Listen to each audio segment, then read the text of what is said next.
This is Tom from Kleen-Rite Corporation for Tom's Way. And today we're going to show you how to service your vacuum cleaner, changing vac bags, changing gaskets, what to inspect and what not to inspect. Okay, what we're going to replace is the bags on the inside of this. Now on an Adams 9200 there's 4 bags.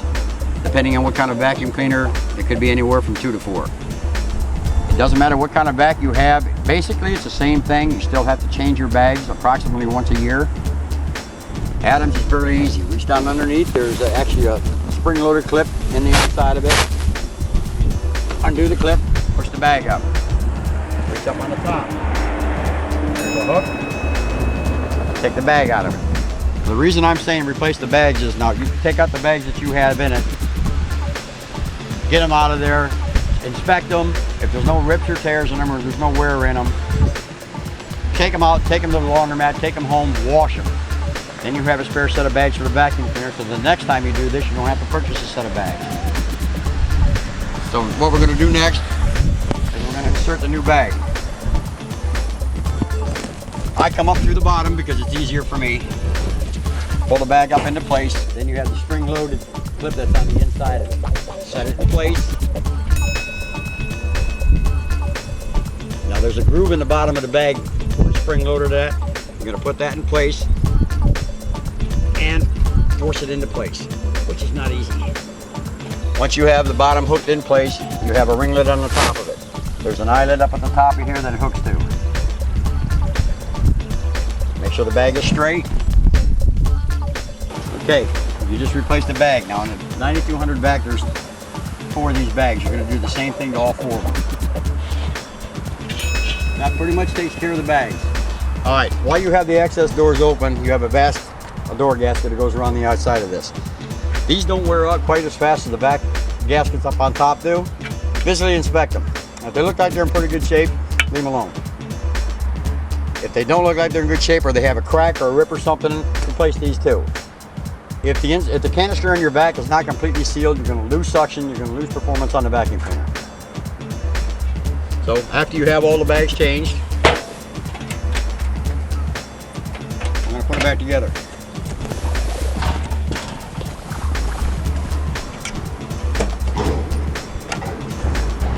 Okay, the next thing we're going to do is we're going to change the vacs or the gaskets up on top where the motors are. The vacuum cleaners to seal the motors on the top of this are VA 420. All right, first thing you're going to do is remove the vac dome, which is 4 screws underneath. Loosen them up. You don't have to take them all the way out.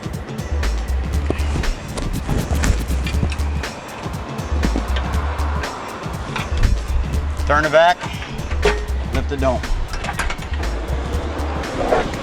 Okay, the next thing we're going to do is we're going to remove the hold-down bracket for the vac,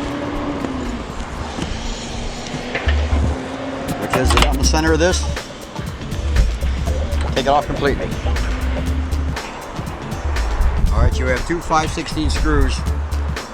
You need a 5/16 nut driver to take the screws out of the motor. What they actually do is they hold the motor to the bracket. Remove both of them. There's one on each motor.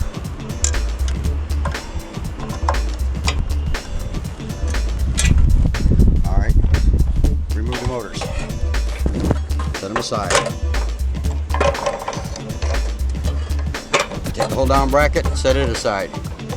Now you're going to remove the old gasket. Now as you can see, just the suction of the vacuum cleaner with this dome pulling down ruined this vacuum cleaner. So you're going to remove it with a scraper.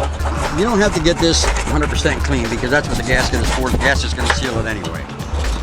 So get off the majority of what you can get. Don't worry about trying to get the old glue off because it's not going to come off without you using paint thinner or whatever. And like I said, it's not that important. Remove the backing. All right, you're going to center the hole in the gasket. Take your fingers, turn it around, push it down. Okay. Replace the hold down bracket and the motors. Center the motors on top of the gaskets. Replace the hold down nut. Okay, to start with, just snug it. You still have to line up the screws on the motors before you tighten it up. There's 1 screw on each motor. And what that actually does is just hold the motor to the hold down bracket. Without this, the motor will shift back and forth and it will take a gasket much faster than what it did. Once you have the screws back in place, you're going to tighten down the hold-on bracket. Now it should be fairly tight, fairly snug, so it doesn't move around and the motors don't move around. If you don't tighten it down enough, the motors will move and they will take out the gasket again. Reinstall the back dome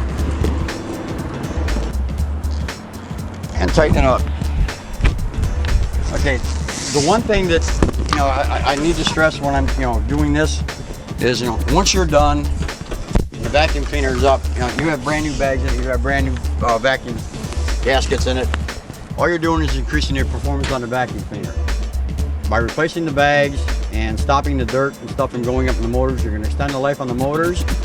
The vacuum is going to run much better. You're going to get much more performance out of it and a lot less complaints from your customers. You just service the vacuum cleaner.